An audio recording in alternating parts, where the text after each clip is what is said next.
It's time to experience something glorious. Unacademy Combat. Compete, crack, conquer. एक ऐसा challenge जो bank exams के aspirants को लाएगा उनके मंजिल के करीब, where you put your knowledge to test and battle it out with the best, ताकि आपकी तैयारी बने और भी पक्की. Unacademy Combat is the most competitive gamified contest for bank exams till date, जहां आपको मिलेंगे बेस्ट ऑफ क्वेश्चंस जिन्हें सेट किया है बेस्ट एजुकेटर्स ने. देखिए detailed video solutions top educator से हर कॉन्टेस्ट के बाद. लीजिए हर कॉम्बैट को लाइव और पाइए रियल टाइम रैंकिंग्स और जीतिए अमेजिंग प्राइजेस. लगातार हर कॉन्टेस्ट में पार्टिसिपेट करें और अपनी रेटिंग्स इंप्रूव करें. चैलेंजिंग कॉन्टेस्ट एवरी फोर्टनाइट और alternate Sunday. Live ranking after every question. Unacademy subscriptions for top rankers. Fuel your inner fire for the ultimate bank exam challenge. Unacademy Combat. Register now. अगर आप first time Unacademy पर आ रहे हैं तो use करें मेरा code जो कि है AGRI10. तो AGRI10 एनरोल करें टेस्ट में फॉर फ्री और एक्सपीरियंस करें अनअकैडमी प्लेटफॉर्म को. यही नहीं, अगर आप अनअकैडमी का प्लस सब्सक्रिप्शन लेंगे तो इस कोड से आपको 10% इंस्टेंट डिस्काउंट मिलेगा जो ऑलरेडी अप्लाइड होगा. तो देर मत कीजिए, लिंक आपको डिस्क्रिप्शन बॉक्स में दिया हुआ है. हेलो फ्रेंड्स, स्वागत है आपका आपके अपने चैनल एग्री मंत्रा में changing the way of thinking. और आज हम आपके लेकर आए 16 दिसंबर 2020 के इम्पोर्टेंट एग्रीकल्चर करंट अफेयर जो कि आपके एग्जाम के पॉइंट ऑफ व्यू से काफ़ी इंपॉर्टेंट हैं. फ्रेंड्स, बैकग्राउंड में थोड़ा सा नॉइज़ है आज क्योंकि कुछ प्रोग्राम्स हो रहे हैं साइड में, तो प्लीज़ थोड़ा सा आज मैनेज करने की कोशिश करना. तो स्टार्ट करते हैं. सबसे पहले बात करेंगे तो cabinet approve assistance of about ₹3,500 crore for sugarcane farmers. तो यहाँ पर गन्ना किसानों के लिए कैबिनेट ने अप्रूव किए हैं 3500 करोड़ एज ए असिस्टेंस, या इसको हम सब्सिडी बोल सकते हैं. अब ये जानेंगे कि ये असिस्टेंस क्यों दिया गया है. जैसा कि आपको पता है, जो शुगर मिल हैं वो किसानों का भुगतान टाइम से नहीं कर रहे हैं, काफ़ी ड्यू पड़ा हुआ है. तो उस ड्यू को ख़त्म करने के लिए किसानों के डायरेक्ट खाते में ये राशि भेजी जाएगी जो कि फार्मर की पॉइंट ऑफ व्यू से काफ़ी इंपॉर्टेंट है, जिनका पेंडिंग शुगर मिल्स पे पड़ा हुआ है. जानेंगे इसके बारे में डिटेल में सारी इन्फॉर्मेशन आने वाली स्लाइड में. सेकंड बात करेंगे Karnataka. NABARD sign MOU with SBI for concessional credit. तो यहाँ पर कंसेशनल क्रेडिट के लिए SBI और नाबार्ड के बीच में MOU साइन हुआ है. तो जानेंगे ये MOU क्यों साइन हुआ है, नाबार्ड के बारे में कुछ इंपॉर्टेंट फैक्ट जो आपको एग्जाम के पॉइंट ऑफ व्यू से पता होनी चाहिए. सारी इन्फॉर्मेशन आने वाली स्लाइड में.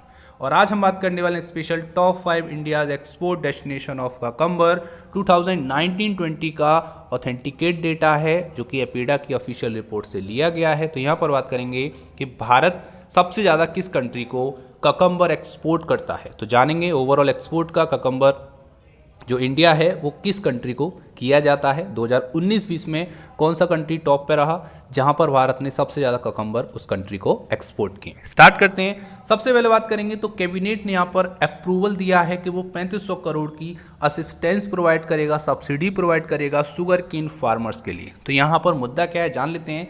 तो आज के दिन अगर हम बात करेंगे वेडनेसडे को cabinet committee on economic affairs, जिसको CCEA के नाम से जानते हैं, जिसके अध्यक्ष होते हैं प्राइम मिनिस्टर जो प्रेजेंट के होते हैं. तो मतलब श्री नरेंद्र मोदी जी प्रेजेंट में उसके चेयरमैन हैं. तो यहाँ पर उन्होंने अप्रूवल दिया है 3,500 करोड़ की assistance subsidy for sugarcane farmers. तो यहाँ पर ये बोला जा रहा है कि करेंटली अगर हम बात करेंगे तो close to 5 crore sugarcane farmer. तो यहाँ पर लगभग 5 करोड़ शुगर केन फार्मर हैं जो डिपेंडेंट हैं. ठीक है, यहाँ पर अगर हम बात करेंगे in addition to this there are about 5 lakh worker employed in the sugar mills. तो यहाँ पर बात हो रही जितनी भी शुगर मिल हैं ऑल ओवर द इंडिया, और शुगर मिल में जितनी भी वर्क होते हैं और उसके साथ साथ जितनी भी आपकी एंसिलरी एक्टिविटीज़ हैं उसमें लगभग 5 लाख वर्कर बोल सकते हो इन्वॉल्व होते हैं डायरेक्टली.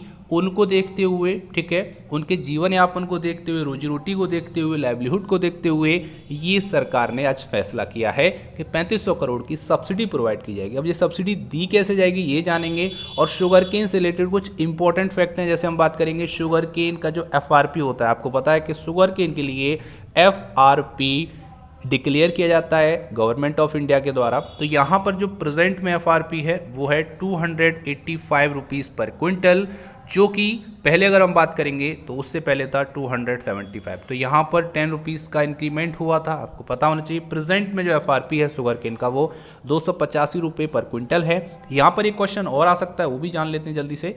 तो यहाँ पर एक क्वेश्चन आएगा कि Indian institute of sugarcane research IISR कहाँ पर है, तो आपको बताना है लखनऊ में, ठीक है। सेकंड क्वेश्चन यहाँ से बन सकता है कि शुगर केन ब्रीडिंग इंस्टीट्यूट कहाँ है, तो कोयम्बटूर तमिलनाडु में है, ये भी आपको याद रखना है। नेक्स्ट क्वेश्चन बनेगा नेशनल शुगर इंस्टीट्यूट कहाँ पर है, तो ये कानपुर में। ये कुछ इंपॉर्टेंट हैं जो as a exam point of view से और एज ए जनरल आपको पता होनी चाहिए। यहाँ तक उम्मीद करता हूँ आपको समझ में आया होगा। तो जल्दी से कमेंट कर दो FRP की फुल फॉर्म क्या है। मैंने कई बार आपको बताई है, उम्मीद है आपको पता होगा, तो जल्दी से कमेंट बॉक्स में राइट करो what is the full form of FRP, जो कि शुगर केन के लिए गवर्नमेंट ऑफ इंडिया के द्वारा क्या किया जाता है, डिक्लेयर किया जाता है। रिकमेंडेशन की बात करेंगे तो CACP रिकमेंड करता है, जिसका नाम है commission for agricultural cost and prices, जिसको पहले APC के नाम से जानते थे, एग्रीकल्चर प्राइस कमीशन, जो कि चेंज होकर 1985 में क्या बन गया, commission for agriculture cost and prices. यहाँ पे बात करेंगे तो ये जो पेमेंट है ये एज ए जो ड्यू है, जो शुगर केन फार्मर का ड्यू पड़ा हुआ है शुगर मिल पे, उन फार्मर्स के लिए किया गया है। और ये जो राशि है वो डायरेक्टली उनके अकाउंट में ही क्रेडिट की जाएगी on the behalf of sugar mill against cane price due. तो जो भी शुगर केन के जो फार्मर्स हैं, जो उनकी खेती करते हैं शुगर केन की, उनका जो ड्यू है वहाँ से डेटा लिया जाएगा शुगर मिल से। उस डेटे को लेके जिन किसानों का ड्यू है उन किसानों के अकाउंट में सीधा ये पैसा क्रेडिट किया जाएगा। यहाँ पे ये बात बोली गई है। यहाँ पर वेडनेसडे को ये अप्रूवल मिला है, ये सब्सिडी दी जाएगी, ठीक है। और यहाँ पर for the export of 60 lakh ton of sweetener during the ongoing marketing. तो यहाँ पर जो शुगर मिल है इस बार एक्सपोर्ट करेंगे 60 लाख टन का चीनी इस ऑनगोइंग मार्केटिंग ईयर में, ये भी आपको याद रखना है। थोड़ा सा मैंने आपको बताया था अभी कि cabinet committee on economic affair यहाँ पर अप्रूवल देता है फेयर एंड रेम्युनरेटिव प्राइस, जो कि शुगर केन के लिए दिया जाता है, MSP बाकी क्रॉप के लिए दिया जाता है। तो फाइनल अप्रूवल इसका गवर्नमेंट ऑफ इंडिया डिक्लेयर करती है MSP, और उसके साथ साथ FRP भी, मतलब MSP और FRP दोनों ही गवर्नमेंट ऑफ इंडिया डिक्लेयर करती है। रिकमेंडेशन की बात आएगी तो CACP रिकमेंड करता है, चाहे वो बात MSP की हो या फिर बात हो आपकी FRP की, ठीक है। तो इतना आपको याद रखना है इस इंपॉर्टेंट करंट अफेयर से। उम्मीद करते हैं यहाँ तक आपको करंट अफेयर समझ में आया होगा। वीडियो पसंद आ रही होगी, अगर पसंद आ रही तो वीडियो को लाइक करते हुए चलना। अब आगे चलते हैं, बात करेंगे Karnataka NABARD sign MOU with SBI for concessional credit. तो यहाँ पर कंसेशनल क्रेडिट के लिए MOU साइन हुआ है नाबार्ड के बीच में और SBI state bank of India के बीच में। कर्नाटक स्टेट की बात हो रही है, डिटेल ले लेते हैं। तो NABARD recently announce ₹5,000 crore concessional refinance facility for bank and financial institute. तो यहाँ पर जितनी भी बैंक्स हैं और फाइनेंशियल इंस्टीट्यूट हैं उनको कंसेशनल रीफाइनेंस फैसिलिटी प्रोवाइड करेगा 5,000 करोड़ की नाबार्ड। ये क्यों किया जा रहा है? For providing finance to the beneficiaries of 3,295 watershed development and 791 travel development project across the country. तो आपके 3295 वाटरशेड डेवलपमेंट के और 791 ट्रैवल डेवलपमेंट प्रोजेक्ट के जितने भी लाभार्थी हैं, जितने भी बेनिफिशरीज हैं, उनके लिए ये कंसेशनल रिफाइनेंस फैसिलिटी प्रोवाइड की जाएगी, ठीक है। आगे बात करेंगे तो ये जो रीफाइनेंसिंग का पीरियड है वो 3 साल रहेगा, 2020-21 से 2022-23 तक चलेगा। और यहाँ पर डिजिटाइजेशन भी करना है लगभग 2 मिलियन SHG का 2021-22 तक, ये भी टारगेट यहाँ पे सेट किया गया है।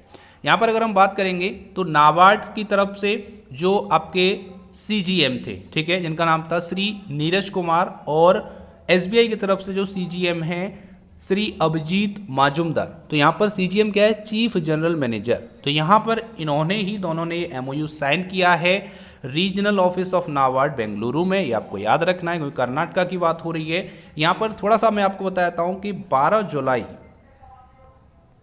1982 1982 में नाबार्ड बैंक स्टैब्लिश हुआ, ठीक है। प्रेजेंट में अगर हम बात करेंगे तो जो चेयरमैन है नाबार्ड के वो है डॉक्टर GR चिंताला जी। तो doctor Govinda Rajulu Chintala is the present chairman of NABARD. आपको जल्दी से कमेंट करना है कि नाबार्ड की स्थापना किस कमेटी की सिफारिश के आधार पर हुई थी। मैं आपको हिंट दे देता हूं, कमेटी जो बनी थी उसके जो चेयरमैन थे वो B शिवरमन जी से। तो इतना आपको पता रखना है। बाकी आपको कमेटी का नाम बताना है कि किस कमेटी की सिफारिश पे नाबार्ड बैंक की स्थापना हुई थी, जो कि डेट में आपको बता दी है 12 जुलाई 1982 को की गई थी। प्रेजेंट की मैंने आपको चेयरमैन भी बता दी। आगे अगर हम बात करेंगे तो इस एमओयू को साइन करने का उद्देश्य क्या है ये जान लेते हैं। तो through this MOU NABARD aim to provide grant support, उनको ग्रांट सपोर्ट प्रोवाइड करने के लिए, कंसेशनल रीफाइनेंस फैसिलिटी प्रोवाइड करने के लिए और कैपेसिटी बिल्डिंग, किसकी, स्टेक होल्डर्स की कैपेसिटी बिल्डिंग को इम्प्रूव करने के लिए ये जो एमओयू है वो साइन किया गया है, जिसको प्रमोट किया जाएगा। और यहाँ पे जितनी भी आपके लाइवलीहुड इंटरवेंशन प्रोग्राम्स चल रहे हैं जिसको प्रमोट करती है नाबार्ड, इन सभी को सपोर्ट देने के लिए ही ये एमओयू साइन किया गया है। यहाँ पे बात की जा रही है कि SBI on the other hand will give priority to extend credit to these beneficiary, और यहाँ पर एसबीआई भी दूसरे हाथ से या दूसरे तरफ से सोच रही है कि वो भी यहाँ पर एक्सटेंड करेगी क्रेडिट लिमिट को उन बेनिफिशरीज के लिए। तो इस तरह से ये एमओयू साइन हुआ है नाबार्ड और एसबीआई के बीच में। उम्मीद करते हैं यहाँ तक आपको करंट अफेयर अच्छे से समझ में आ रहा होगा। अगर आपको कोई सजेशन है तो आप प्लीज़ कमेंट बॉक्स में भेज सकते हैं। अगर आप कोई भी क्वेरी है आपकी या फिर अगर आपको वीडियो पसंद आते हैं तो आप ज़्यादा से ज़्यादा कमेंट कीजिए ताकि हमको मोटिवेशन मिले और ऐसे ही इंपॉर्टेंट फैक्ट न्यूज़ आपके लिए लाते रहें। आगे बात कर लेते हैं top 5 India's export destination of cucumber 2019-20 का डेटा है। तो फ्रेंड्स, इससे पहले कई सारे प्रोडक्ट के हमने टॉप एक्सपोर्ट डेस्टिनेशन की बात कर ली थी, उसके बाद हमने कुछ इंपोर्ट की बात भी की थी। ठीक है, तो अगर आपने वीडियोस नहीं देखे हैं तो आप जाके देख सकते हैं, सारा डेटा अवेलेबल है। आप जितने भी आपके शाम के 9 बजे वीडियोस आते हैं वहाँ आपको सभी डेटा अवेलेबल हो रहा है।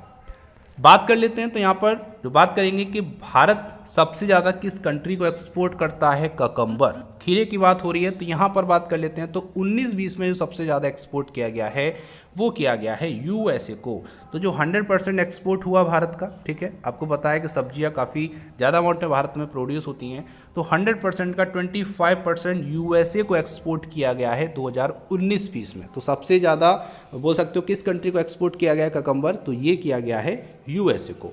सेकंड नंबर पर बात करेंगे तो फ्रांस है जो कि 9% के साथ है। रशिया की बात करेंगे वो भी 9% के साथ यहाँ पे तीसरे नंबर पे है। देन स्पेन है 8% के साथ और देन जर्मनी है 7% के साथ। तो आपको टॉप 3 याद करने हैं। 1 पे आपका यूएसए, सेकंड पे फ्रांस और थर्ड पे कौन है, थर्ड पे आपका रशिया। तो 3 स्टेट आपको याद रखने हैं, 3 कंट्रीज आपको याद रखने हैं जहाँ पर सबसे ज़्यादा ककम्बर को एक्सपोर्ट किया गया है 2019-20 में। ये डेटा है अपीडा की ऑफिशियल रिपोर्ट से लिया गया है, तो आपको डेटा के बारे में कोई भी डाउट और कन्फ्यूजन नहीं होना चाहिए। तो उम्मीद करते हैं यहाँ तक आपको समझ में आया होगा। अब थोड़ा सा बात करेंगे वैल्यू और परसेंटेज शेयर की। तो यूएसए में जो सबसे ज़्यादा एक्सपोर्ट हुआ, जैसा कि मैंने आपको भी बताया, यहाँ पर 31,178 लाख रुपीस का एक्सपोर्ट हुआ है, जो कि 43.64% पिछले ईयर के कंपेयर में ज़्यादा ग्रोथ देखने को मिली है। सेकंड नंबर पे फ्रांस है, थर्ड पे रशिया, फिर स्पेन, देन जर्मनी। तो ये आपके रुपीज़ लाख में एक्सपोर्ट है, ठीक है, कि इतना एक्सपोर्ट किया गया है 2019-20 में। और ये यहाँ पर परसेंटेज ग्रोथ है जो कि यहाँ पर पिछले ईयर के कंपेयर में दिखाई गई है। तो उम्मीद करते हैं ककम्बर के बारे में अगर एक्सपोर्ट से क्वेश्चन आएगा तो यहीं से क्वेश्चन आपका आएगा, इससे अलग क्वेश्चन कहीं नहीं जाएगा। अगर पूछता है तो वो आपसे टॉप कंट्री पूछेगा तो आपका आंसर हो जाएगा यूएसए। बाकी आपको टॉप 3 याद करने हैं, यूएसए, फ्रांस, देन रशिया। उम्मीद करते हैं यहाँ तक आपको समझ में आ गया होगा।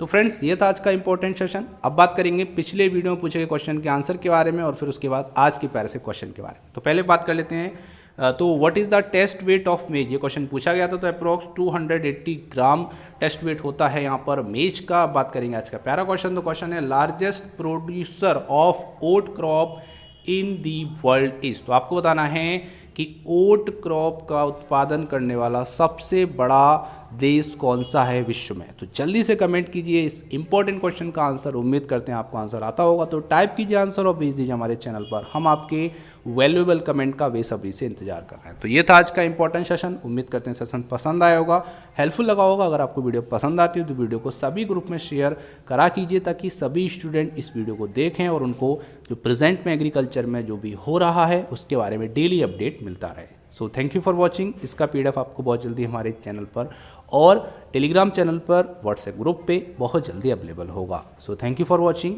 जय हिंद, जय भारत।